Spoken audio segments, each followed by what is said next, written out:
내 기억과 형에게 들었던 이야기, 그리고 친구에게서의 정보, 그것들을 바탕으로 한 이야기이므로 꼭 진실이라고 할 순 없지만, 시작은 내가 초등학교 저학년 때로 거슬러 올라간다. 지금도 있는지는 모르겠지만 당시 고베시의 타르미구에 있던 공무원 공관에 우리 가족은 살고 있었다. 외관은 낡은 단지로 보이는 그곳은 전부 10동 정도였던 것으로 기억난다. 한 동에 3개씩의 계단이 있는 5층짜리 건물. 우리는 5동의 가운데 계단 5층이었다. 이야기의 중심이 되는 가족이 살던 곳은 맞은편 동 오른쪽 계단의 4층. 몇 호인지까지는 기억나지 않는다. 그 집은 부모와 외아들 3인 가족. 아버지는 공무원으로 엄마는 전업주부, 아들은 백수. 그 어머니와 아들의 관계가 최초의 비극을 낳는다. 어머니는 굉장히 교육에 신경을 쓰는 사람으로 어머니가 원하는 대학에 입학시키기 위해 아들에게 반강제적으로 공부를 시켰다. 몇 번의 시험 실패 후 백수가 된 아들은 어머니에게서의 압박과 시험 실패를 괴로워하며 4층 자기 방 창문에서 투신을 했다. 굉장한 소동이 일어났었다고 하는데 나는 별 기억이 없다. 아들 공부에만 몰두하던 어머니는 그 사건으로 충격을 받아 정신적으로 이상해지고 말았다. 한밤중에 갑자기 산책을 나오거나 밖에서 만난 사람들에게 "당신 뒤에 날개 달린 사람이 보여요" 같은 말을 해서 같은 단지에 사는 사람들이 상당히 공포를 느꼈다.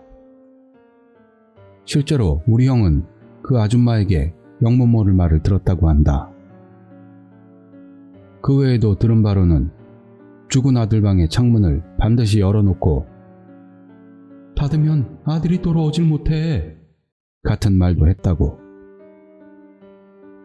증상은 점점 심해지고 방 안에다 어딘가에서 가져온 부적을 뿌려대며 "저것들이 아들이 돌아오는 걸 방해하고 있어" 라고 한밤중에 소리를 지른다거나 잠옷바람으로 밖에 나와서 여전히 만나는 사람들에게 "당신 뒤에 날개 달린 사람이 보여" 라고 말했다. 그 즈음의 일은 나도 당시 단지 안에서 화제가 됐었기 때문에 기억이 난다. 그리고 남편이 공공에 처한 나머지 카운슬러부터 종교 관계자, 신명계통에 이르기까지 여러 사람에게 상담을 받았지만 좋은 결과는 얻지 못했다. 우연히 그 가족 앞집에는 모 종교단체에 속한 가족이 살고 있었다. 어느 날 상담을 의뢰받은 그 가족의 아버지가 아줌마네를 방문하여 그녀의 앞에서 기도를 올렸더니 갑자기 아줌마의 목소리가 바뀌더니 앞집 아저씨를 욕하기도 하고 손 쓸 수도 없을 정도로 날뛰어서 퇴마의식을 한 적도 있었다는 그런 소문도 단지 내에 퍼졌다.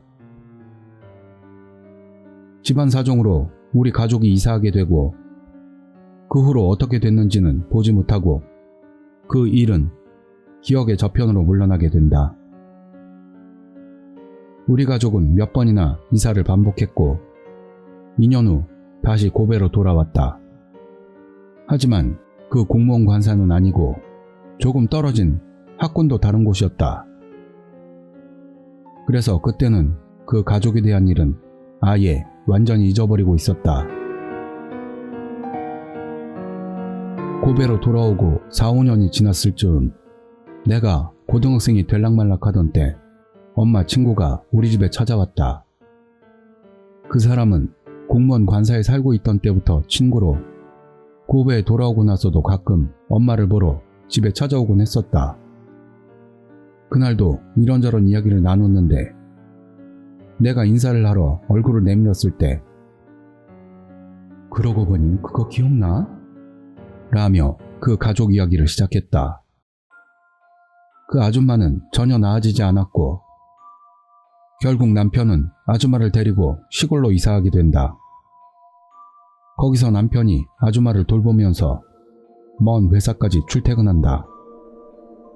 그러나 그 남편도 나이가 꽤 있었고 세월의 풍파에는 이길 수가 없어 아내를 돌보는 일, 긴 출퇴근 시간 등에 의해 몸을 버리고 만다. 그래서 일찌감치 은퇴를 하고 그대로 시골에서 아내를 돌보게 된다.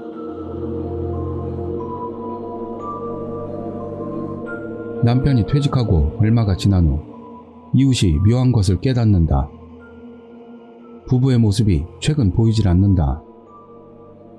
와이프가 정신이 나간 것은 잘 알고 있고 남편이 최근 퇴직한 것도 모두가 알고 있다. 남편 쪽은 물건을 사러 자주 외출을 했는데 최근에는 전혀 모습을 볼 수가 없다. 이상하다고 생각하면서도 집안 사정이란 게 사정인 만큼 그 집을 찾아가서 확인해 볼 생각은 못한다. 그로부터 몇 주가 지났는데도 아직 부부의 모습을 볼 수가 없었다. 역시 이건 뭔가 이상하다라고 생각하기 시작한 이웃 사람들. 이웃이라고 해봐야 시골이라서 집과 집 사이가 멀어서 구체적인 집안 상황 등은 알 수가 없었으므로 경찰에게 사정을 설명하고 함께 살펴보러 가기로 한다. 문은 잠겨있지 않았고 그걸 연 순간 이상한 냄새가 난다. 분명히 뭔가가 썩는 냄새. 경찰과 이웃 사람들이 안에 들어가니 침실이라고 생각되는 방에 앉아있는 사람 그림자가 보인다. 깔려있는 이불을 앞에 두고 아줌마가 똑바로 앉아있다. 지독한 악취는 바로 그 방에서 나오고 있다. 그 방에 들어가 보니 그 아줌마 앞에 깔린 이불 위에 이미 죽은 남편의 모습이 있었다. 죽은 후 상당 시간이 흐른 모습. 아줌마는 그 앞에 가만히 앉아있다. 조사 결과에 따르면 남편은 타살이 아니고 몸을 버린 채 그대로 병사했다고 한다. 단 하나 신경 쓰이는 것은 집 안에는 식료품이라고 할 만한 것들은 일체 없었고 이웃들은 누구 하나도 그 아줌마가 물건을 사러 나오는 것을 본 적이 없었다. 남편이 죽고 몇 주나 흐를 동안 그 아줌마는 뭘 먹고 살았던 것일까? 아줌마 눈앞에 있던 것은